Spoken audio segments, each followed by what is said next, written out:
আসসালামু আলাইকুম ওয়া রাহমাতুল্লাহি ওয়া বারাকাতুহু। নাহমাদুল্লাহ সুবহানাহু ওয়া তাআলা ওয়া নুসাল্লি ওয়া নুসাল্লিমু আলা রাসূলিহিল আমিন মুহাম্মদ ইবনে আবদুল্লাহ ওয়া আলা আলিহি ওয়া আসহাবিহি আজমাইন। আম্মা বাদ।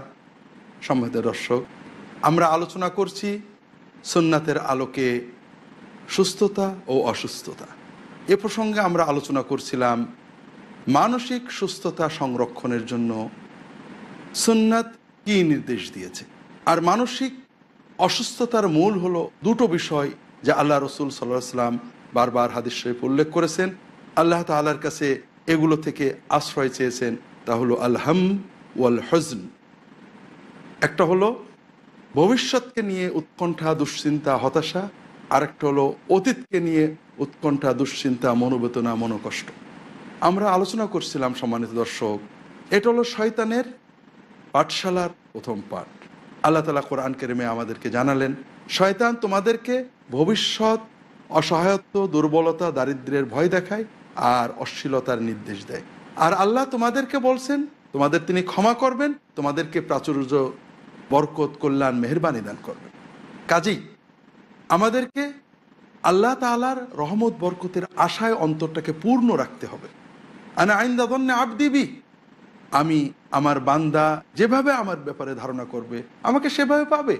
আমার বান্দা যদি মনে করে আল্লাহ রহমত আর আমি পাবো না, ভবিষ্যৎ আমার খারাপ হয়ে যাবে, তার সেই অবস্থা হবে।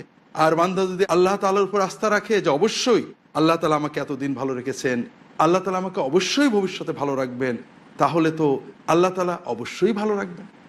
কাজেই মুমিনের দায়িত্ব হলো, ইমানের অংশ হলো এবং ইবাদত হলো যে আল্লাহ রহমতের উপর আশাটা পরিপূর্ণ রাখা, ভবিষ্যৎ নিয়ে কোনো দুশ্চিন্তা না করা।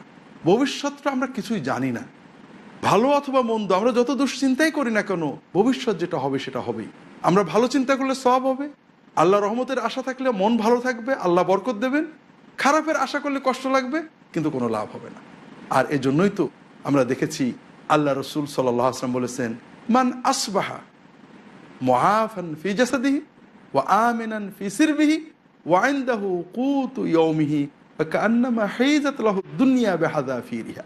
যে ব্যক্তি সকাল হলো, নিজে সুস্থ আছে, পরিবারে শান্তিতে আছে এবং সেদিনের খাবার তার কাছে আছে, তা তো দুনিয়ার সবই এসে গেছে। তাকে আল্লাহ আজকে যে নিয়ামত দিয়েছেন, এই নিয়ামতের বরকত যদি চাই, কৃতজ্ঞতা প্রকাশ করতে, আল্লাহ আপনি আমাকে অনেক দিয়েছেন, আমার তো পুরো আশা কালকেও আপনি এর চেয়ে ভালো রাখবেন। এটা হলো ভবিষ্যতের উৎকণ্ঠা থেকে মুক্ত থাকার উপায়। আর এটাতে সাহায্য করবে বেশি বেশি আল্লাহর জিকির, বেশি বেশি সালাত। আর অতীতকে নিয়ে মনোকষ্ট আরও একটা ভিত্তিহীন বিষয়। কীভাবে অতীতকে নিয়ে মনোকষ্ট করে, অমুক আমার সাথে খারাপ ব্যবহার করেছিল, অমুক এটা করেছিল, অমুক দিন এটা করেছিলাম, অমুকটা আমি পাইনি, অমুকটা আমি চেয়েছিলাম। অতীতের সকল বেদনা নিয়ে মনোকষ্ট অনুভব করা বাজে কাজ। আর কী হতে পারে, অতীত তো চলে গেছে, মনোকষ্ট একে ফিরিয়ে আনবে না। এই সব কষ্টের ভিতর দিয়ে যেটা বেরিয়ে আসবে, একটু ভালো করে চিন্তা করেন, আল্লাহ তাআলা আমাকে এত কষ্টের ভিতর দিয়ে নিরাপদে বের করে এনেছেন, আলহামদুলিল্লাহ। কাজে অতীতের কষ্টগুলো যখন মনে আসে, তখন আল্লাহর নিয়ামতগুলো স্মরণ করুন। ভবিষ্যতের উৎকণ্ঠা যখন মনে আসে, আল্লাহর অতীত এবং বর্তমান নিয়ামতগুলো স্মরণ করুন। আল্লাহর নিয়ামত, রহমত, কল্যাণের আশা রাখুন, বুক ভরা আশা থাকো। আপনি আত্মবিশ্বাসী হন, আল্লাহ রহমতে বিশ্বাসী হন, মন থেকে উৎকণ্ঠা চলে যাবে। আল্লাহ রসুল সাল্লাল্লাহু আলাইহি ওয়াসাল্লাম অশুভ চিন্তা পছন্দ করতেন না, বরং শুভত্ব, কল্যাণত্ব পছন্দ করতেন। আল্লাহ কোরআন কারীমে বলেছেন, নিশ্চয় কষ্টের সাথে শান্তি আছে, কষ্টের সাথে শান্তি আছে। এটাকে মনে রাখতে হবে আমাদের। আমরা অনেক সময় এটা একটা শিরিক বা শিরকমূলক অনুভূতি, যে আমরা সকালবেলায় বা প্রথমে যাত্রাপথে প্রথমবারে কোনো খারাপ হলে চিন্তা করি বোধহয় সবই খারাপ হয়ে যাবে, প্রথমেই খারাপ মানে সবই খারাপ। এটা শিরকি কথা। কোনো কর্ম থেকে খারাপ চেতনা নেওয়া, খারাপ ফলাফল নির্ধারণ করা, তাশাউম রাসূলুল্লাহ সাল্লাল্লাহু আলাইহি ওয়াসাল্লাম নিষেধ করেছেন।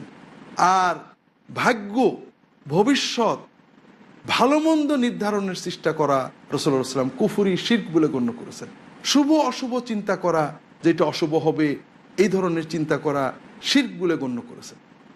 বরং আমরা যখন কষ্ট পাবো, তখন আমরা আল্লাহর ওয়াদার উপরে আস্থা রাখবো যে আল্লাহ একটা কষ্ট দিয়েছেন, নিশ্চয় এর সাথে তিনি শান্তি দেবেন, ভালো দেবেন। আল্লাহ তো বলেছেন আল উসরি ইউসরান, কষ্ট হলে তার সাথে একটা ভালো আছে। কাজেই আমরা সবসময় আল্লাহ রহমতের আশা রাখব, আল্লাহর ওয়াদায় বিশ্বাস করব, শয়তানের পাঠশালার পাঠ থেকে দূরে থাকব, আর আল্লাহ তাআলার জিকির বেশি করব। এটা হলো আমাদের মানসিক সুস্থতার মূল ভিত্তি হিসেবে আল্লাহ রসুল সাল্লাল্লাহু আলাইহি ওয়াসাল্লাম এবং কোরআন কারীমে আল্লাহ তাআলা আমাদেরকে শিখিয়ে দিয়েছেন।